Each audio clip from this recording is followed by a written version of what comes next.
வகையில் பணியாற்றினார்கள். இம்முன்னாள் உறுப்பினரது மறைவால் அவரை பிரிந்து வருந்தும் அவரது குடும்பத்தினருக்கு ஆழ்ந்த இரங்கலையும் அனுதாபத்தையும் இப்பேரவையின் சார்பிலும் என் சார்பிலும் தெரிவித்துக் கொள்கிறேன். மறைந்த இப்பெருந்தகைக்கு மரியாதை செலுத்தும் வகையில் மாண்புமிகு உறுப்பினர் அனைவரும் எழுந்து நின்று 2 மணித்துளிகள் அமைதி காக்குமாறு கேட்டுக்கொள்கிறேன்.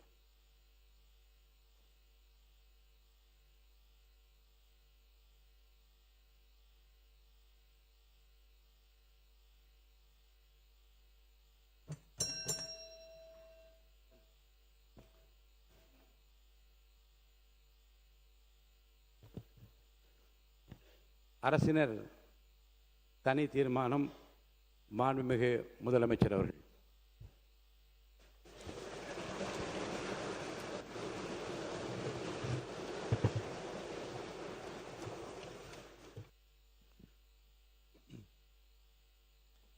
மாண்புமிகு பேரவைத் தலைவர் அவர்களே, மொழி எப்பவும் தொடர்புக்கான ஒன்று தான், இல்லைன்னு யாரும் மறுக்கவே முடியாது. உலகத்தில் இருக்க எல்லா மொழிக்கும் இது பொருந்தும், அதையும் யாரும் மறுக்க முடியாது. ஆனால் நம்ம தமிழ் வெறும் மொழி மட்டுமல்ல, பேசினா வர்ற ஓசை மட்டுமல்ல, திரும்பவும் சொல்கிறேன், தமிழ் ஒரு மொழி மட்டுமில்லை, அது நம்ம உயிர், அது நம்ம உணர்வு.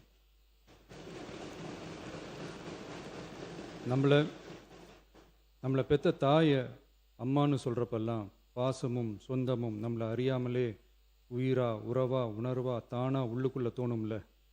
அதே மாதிரி ஏன் இன்னும் ஒரு படி மேலே போயே சொல்லலாம், தமிழ்னு சொன்னாலே எப்படி இருக்கும், என்ன ஆகும்னு சொல்லவா வேணும். தாய் எப்படி ஒரு மிகப்பெரிய புனிதமோ அப்படிதாங்க தாய்மொழியும். அதுலேயும் நம்ம தாய்மொழி தமிழ்மொழி இப்படி சொல்கிறதே போதும், எல்லாருக்கும் நம்ம தாய்மொழி உணர்வை பற்றி புரியும்னு நினைக்கிறோம். நம்ம தாயே நமக்கு மிகப்பெரிய புனிதம்னா நம்ம எல்லாருக்குமான தமிழ் தாய் பற்றி சொல்லவா வேணும். தாயை போற்றுகிற வாழ்த்துகிற தமிழ்நாட்டு மண் தமிழ்தாய் வாழ்த்து எப்படி விட்டுரும்? விடாது, விடவும் மாட்டோம். மாண்புமிகு பேரவைத் தலைவர் அவர்களே, நம்ம தமிழ்தாய் வாழ்த்த 1891 எழுதின மனோன்மணியம் சுந்தரனார் நம்ம தமிழ் மொழியவே தமிழ் தாய்னு சொல்லி உயர்வா பாடினாரு. இந்திய துணை கண்டத்தை இந்திய ஒன்றியத்தை அழகிய முகமா சொன்ன மனோன்மணியம் சுந்தரனார் அந்த முகத்தோட நெத்தியில வைக்கிற பொட்டு தான் திலகம் தான் தமிழ் நாடுன்னு சொன்னார். இந்தியாவோட நெற்றியில இருக்கிற பொட்டு மாதிரி ஒரு வெற்றி பொட்டு தான் நம்ம தமிழ்நாடு. அந்த பொட்டோட நறுமணம் உலகம் பூரா பரவுற மாதிரி தமிழோட புகழும் உலகம் பூரா பரவணும்னு சொன்னார். உண்மைதானே அது? இன்னைக்கு தமிழ் பேசுகிற மக்கள் இல்லாத நாடுகளே ரொம்ப குறைவு தானே.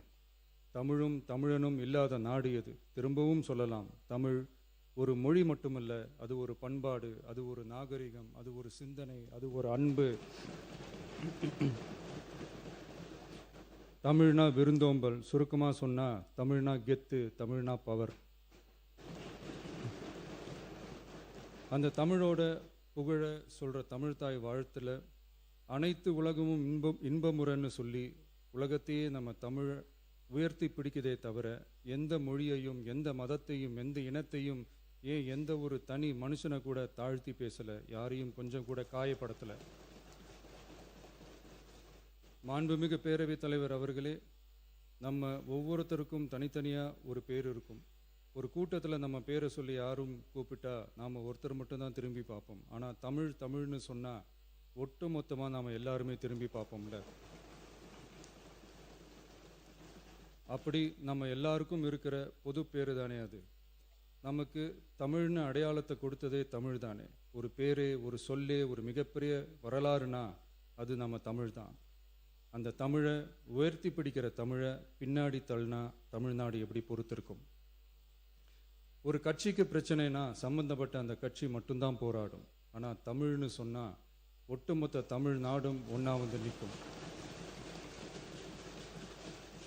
அதனால தான் சொல்கிறோம், தமிழ்னா உயிர், தமிழ்னா உணர்வு. உலகத்தில் தோன்றிய பல மொழிகள் காலப்போக்கில் மறைஞ்சு போய் இருக்குன்னு சொல்லுவாங்க. ஆனால் நம்ம தமிழ் காலகாலமாக நிலைச்சி நீடிச்சு நிற்கிற ஒன்று. தமிழில் என்ன இல்லைங்க, இலக்கணம் இலக்கியம்னு பல ஆயிரம் வருஷமாக இருக்கிறது நம்ம தாய்மொழிக்குத்தானே. தொல்காப்பியம், சங்க இலக்கியம், ஏன் உலகம் முழுக்க தெரிஞ்ச திருக்குறள் ஒன்று போதாதா தமிழோட பெருமையை சொல்கிறதுக்கு? இவ்வளவு பெருமை கொண்ட தமிழ் மொழியோட ஒரு அடையாளம் தான் நம்ம தமிழ்தாய் வாழ்த்து. ஒட்டுமொத்த இந்தியாவோட பன்முகத்தன்மையை உயர்த்தி பேசுகிற தமிழ்தாய் வாழ்த்து நம்ம ஊரில், நம்ம தமிழ்நாட்டில் முதல் இடத்துல தான் இருக்கணும். நம்ம இந்திய அரசியல் சாசனமே ஒவ்வொரு மாநிலத்தோட மொழிக்கும் பண்பாட்டுக்கும் பாரம்பரியத்துக்கும் பாதுகாப்பு உரிமையை கொடுத்துருக்கு தானே. அந்த உரிமையின் அடிப்படையில் தமிழ்தாய் வாழ்த்துக்கு முதலிடம் கொடுத்து தானே ஆகணும். அதானே மாநில உரிமை. அப்படிப்பட்ட தமிழ்தாய் வாழ்த்து தான் 1970 நவம்பர் 23 முதல் அரசு விழாக்களில் முதல்ல பாடணும்னு சொல்லி ஒரு அரசாணையை போட்டு அந்த செயல்பாட்டுக்கு வந்துச்சு. அதுக்கப்புறம் 2021 டிசம்பர் 17 முதல் மாநில பாடலா அங்கீகாரம் வழங்கப்பட்டுச்சு. அனைத்து கல்வி நிறுவனங்கள், பல்கலைக்கழகங்கள், அரசு அலுவலகங்கள், பொதுத்துறை நிறுவனங்கள் உள்ளிட்ட பொது அமைப்புகளோட நிகழ்ச்சிகளில் தமிழ்தாய் வாழ்த்து கட்டாயம் பாடப்படணும்னு அரசாணையும் இருக்கு. 2026 ஜனவரி மாதம் 28 ஒன்றிய அரசோட கடிதத்தில் அரசு விழாக்களில் பின்பற்ற வேண்டிய சில நடைமுறைகள் வெளியிடப்பட்டது. அந்த ஆணையில் மாநில பாடல் பற்றி எந்த வழிமுறையும் இல்லாமல் இருந்துச்சு. நம்ம அரசு பொறுப்பேற்றதும் கடந்த மே மாதம் 27 மாண்புமிகு பிரதமர் அவர்களுக்கு மாநில பாடல்களுக்கு உரிய அங்கீகாரம் வேண்டும்னும், ஒன்றிய அரசு வெளியிட்ட ஆணைக்கு திருத்தம் வெளியிடணும்னும், மாநில விழாக்களில் தமிழ்தாய் வாழ்த்த முதல்ல பாடுறதுக்கான உரிய வழிமுறைகளை வகுக்க வேண்டும்னு சொல்லி கடிதம் எழுதியிருந்தோம். அதை தொடர்ந்து போன ஜூலை மாதம் 9 கடிதத்தில் மாநில பாடல் பாடப்படுவது பற்றி இருந்துச்சு. ஆனால் நம்ம தமிழ்நாட்டில் 1970களில் இருந்து தமிழ்தாய் வாழ்த்து எல்லா அரசு நிகழ்ச்சிகள்லையும் கல்வி நிறுவனங்கள்லையும் தமிழ்தாய் வாழ்த்து முதல்ல பாடுறது ஒரு மரபாகவே இருக்குது. அதுக்கான அரசாணையும் இருக்குது. மாண்புமிகு பேரவைத் தலைவர் அவர்களே, தமிழ் நமது உயிர் மூச்சு, தமிழ் மொழி நமது அடையாளம், தமிழ் பண்பாடு நமது பெருமை. அதனால தமிழ்தாய் வாழ்த்தின் மரியாதையை பாதுகாப்பதில் தமிழக வெற்றி கழக அரசு ஒருபோதும் சமரசம் செய்யவே செய்யாது. தமிழ்தாய் வாழ்த்தை முதலில் பாடுவது அரசியல் அமைப்பிற்கும் இந்திய ஒற்றுமைக்கும் எதிரானதில்லை, மாறா வேற்றுமையில் ஒற்றுமைன்ற இந்தியாவோட உயர்ந்த கொள்கையை வெளிப்படுத்துறது. மேலும் தமிழ்தாய் வாழ்த்தை முதல்ல பாடணும்னு சொல்றது அரசியல் சம்பந்தமான விவாதமாக மாறணுங்கிற அவசியமே இல்லை. இது தமிழர்களின் பொது அடையாளம்.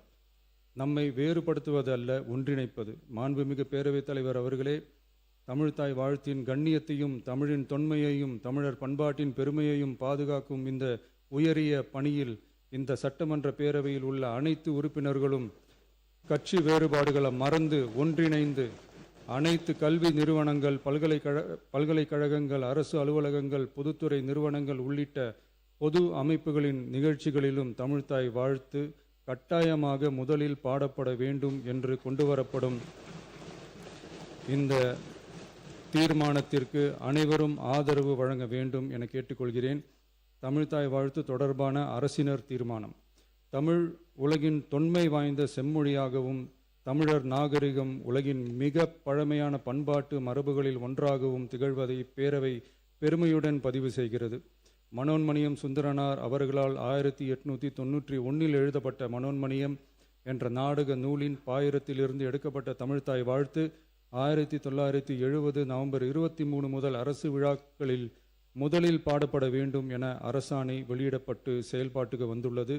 2021 டிசம்பர் 17 முதல் மாநில பாடலாக அதிகாரப்பூர்வ அங்கீகாரம் வழங்கப்பட்டு தமிழ்நாட்டில் அமைந்திருக்கும் அனைத்து கல்வி நிறுவனங்கள், பல்கலைக்கழகங்கள், அரசு அலுவலகங்கள், பொதுத்துறை நிறுவனங்கள் உள்ளிட்ட பொது அமைப்புகளின் நிகழ்ச்சிகளிலும் நிகழ்வு தொடங்குவதற்கு முன் தமிழ்தாய் வாழ்த்து கட்டாயம் பாடப்படும் என்று ஆணையிடப்பட்டுள்ளது.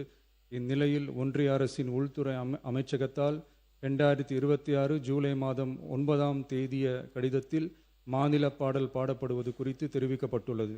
தமிழ்நாட்டில் 1970களில் இருந்து அனைத்து அரசு நிகழ்ச்சிகளிலும் கல்வி நிறுவனங்களிலும் தமிழ்தாய் வாழ்த்து பாடல் முதலில் பாடப்படுவது மரபுத்தன்மையாகவும் அரசாணைகளின் வாயிலாகவும் பின்பற்றப்பட்டு வருகிறது. ஆகவே தமிழ்த்தாய் வாழ்த்து தமிழ் மொழிக்கும் தமிழர் பண்பாட்டிற்கும் செலுத்தப்படும் மரியாதையின் வெளிப்பாடாகும் என்பதை இப்பேரவை வலியுறுத்துகிறது. இந்திய அரசியலமைப்பு வழங்கியுள்ள மொழி மற்றும் பண்பாட்டு உரிமைகளின் அடிப்படையில் தமிழ்நாட்டின் பண்பாட்டு அடையாளத்தை நிலைநிறுத்தும் வகையில் தமிழ்நாட்டில் அமைந்திருக்கும் அனைத்து கல்வி நிறுவனங்கள், பல்கலைக்கழகங்கள், அரசு அலுவலகங்கள், பொதுத்துறை நிறுவனங்கள் உள்ளிட்ட பொது அமைப்புகளின் நிகழ்ச்சிகளிலும் நிகழ்வு தொடங்குவதற்கு முன் தமிழ்த்தாய் வாழ்த்து கட்டாயம் முதலில் பாடப்பட வேண்டும் என தமிழ்நாடு சட்டமன்ற பேரவை ஏகமனதாக தீர்மானிக்கிறது என்ற தீர்மானத்தை நான் முன்மொழிகிறேன். அனைத்து கட்சிகளை சார்ந்த உறுப்பினர்களும் இந்த தீர்மானத்தை ஒருமனதாக நிறைவேற்றி தர வேண்டுகிறேன். நன்றி, வணக்கம். மாண்புமிகு உறுப்பினர் முனைவர் கோவி செழியன் அவர்கள் பேச வருகின்ற மாண்புமிகு சட்டமன்ற உறுப்பினர் சுருக்கமாக இதை ஒட்டி மட்டும் பேசி வரவேற்று அமைக வேண்டுகிறேன். மாண்புமிகு பேரவைத் தலைவர் அவர்களே, வெண்டாடி வேந்தர் தந்தை பெரியாரை வணங்குகிறேன். காஞ்சியின் மன்னன் கடமை கண்ணியம் கட்டுப்பாட்டை கற்றுத்தந்த பேராசான் அறிஞர் அண்ணாவை வணங்குகிறேன். என்னை கடலில் தூக்கி எறிந்தாலும் நான் கட்டுமரமாக வதைப்பேன். நீங்கள் சவாரி